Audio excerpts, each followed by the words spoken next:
Una sa lahat, Diyos Mapalos, salamat nga po ng marami sa paglaan ninyo ng oras ngayong gabi. Nakakataba ng puso talaga maimbita sa ganitong mga pagtitipon. At dahil po mahalaga sa akin ang pakikinig. Nung bata po ako, very shy little girl ako. At hanggang ngayon, kahit naging mambabatas, may parte pa rin po sa akin na pag sa ganitong mga group na pag-uusap, unang akong makikinig, hindi ako unang magsasalita. And kaya sobrang, yun, masaya-masaya ako ngayong gabi, kapiling ninyo. Well, ang gaganda pong pakinggan ng mga salitang development, governance, social protection, livelihood. Pero kapag po tayo ay bumababad sa mga komunidad natin, mas simple pa ang mga tanong ng tao, di ba? May trabaho ba? May gamot ba? May suporta ba ang solo parents? Ano yung mga kapwa ko solo parents? Mabuhay tayo. May kabuhayan ba ang magsasaka at maliliit na negosyante? Kaya, gaya ng sinabi, ay gusto ko talagang matutunan, marinig. Hindi lang kung ano ang mga problema natin, kundi ano yung mga mapagtutulungan nating konkretong solusyon. At simula din or patuloy na yon, ano yung mga suportang polisiya, batas ang pwede naming iambag mula sa Senado para sa mga programang ito. So, mas aalamin ko pa ang tunay na kalagayan ng Camarines Sur, lalo na nga po yung mga sangkap na pwede po naming dalhin sa Senado. At para po kasi sa akin, ito yung totoong participatory development, na hindi lang gobyerno ang magsasalita. Nakikinig dapat kaming nagtatrabaho sa gobyerno at kasamang-kasama ang tao sa pagbuo niyang mga solusyon. At tamang-tama, balik trabaho na po tayo sa Senado. Tuwan-tuwa po kami. Gusto po, pagkatapos ng 5 linggo ng pangungot, ng drama, ng habulan, tutukan kuno, taguan, boycott, Diyos ko po, boycott ng session. At yung mga ganon, dahil lang hindi pala ako namumusta. Ganon.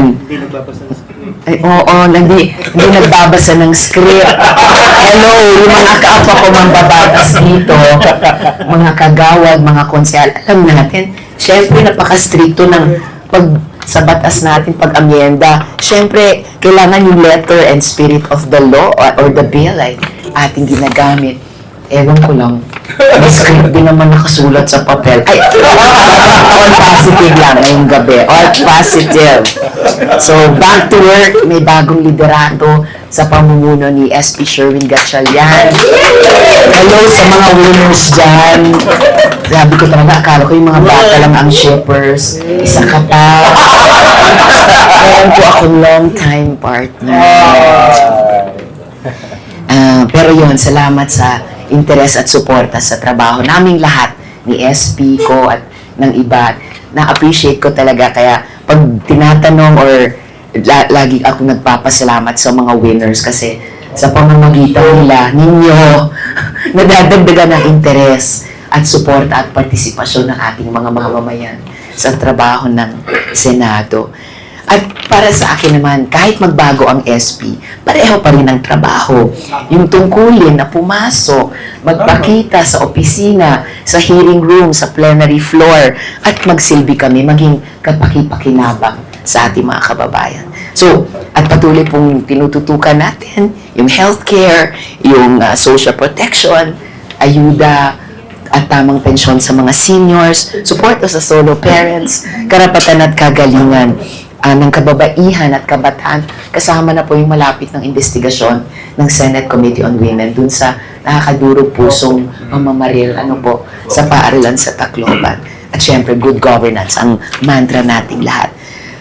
Kasi nga, kapag may korupsyon, ang nawawalan po ay, unang nawawalan yung mga pamilya po natin. Nawawalan ng health center or medical missions for that matter, kalsada, scholarships, trabaho, lahat ng serbisyo. At yun, hindi naman kasi bago sa akin yung ganitong mga hamon natin sa buhay. Alam ito ni na Abang Ang joke ko noon, naging child laborer ako. Kasi hindi pa ako teenager, nagtrabaho na ako. Nagdadub po ako noon ng mga cartoons. Pag sinasalin mula sa Hapon sa, English lang noon.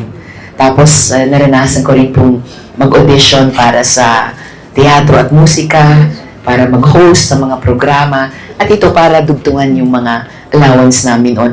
Hanggang college, ganun po ako, kasi ayon po kami magkakapatid. Ako po yung panganay. So, pandugtong ng allowance. Umutang din ako sa mga kasama ko sa student council para kami po ay, matuloy namin yung pang-araw-araw na pag-aaral hanggang magtapos kami. At nung lumaki na ako, nag-asawa kami ni Frank Barakel, Bitangkor Barakel, nagkaroon ng 4 na anak. Kaya lang, isang gabi biglang nabida ako, so naging solo mom. And so kailangan talagang itawid yung 4 na bata. Ano sila noon, toddler hanggang preteen. Wala pang teenager sa kanila nung panahon yun. So, yung 4 na magkakaibang pangarap nila, mag-isa na lang akong susuporta. So, ayan, tuloy ang pag-uutang sa mga ninong at ninang nila na yung kahera dun sa high school ng panganay ko, tuwan-tuwa nung ihulog ko yung 40th monthly na installment ko sa tuition niya na sabi niya, "Ma'am, nakaraos tayo." Di niya sinabing nakaraos ka. Sabi niya tayo. Feel na feel niya yung laban nating mga solo parents at yung laban nating lahat ng mga magulang para sa ating mga mahal na anak. So, sa madaling sabi, gets ko po kayo, mga tugang. Kasama niyo ako sa laban tungo sa kaginhawaan ng ating bayan. Kaya, di ko nahabaan pa, mas importante sa gabi nito marinig ko pa kayo at makapag-usap tayong lahat. So, muli, at ako lang pasasalamat sa inyo, kapos. Diyos mabalas.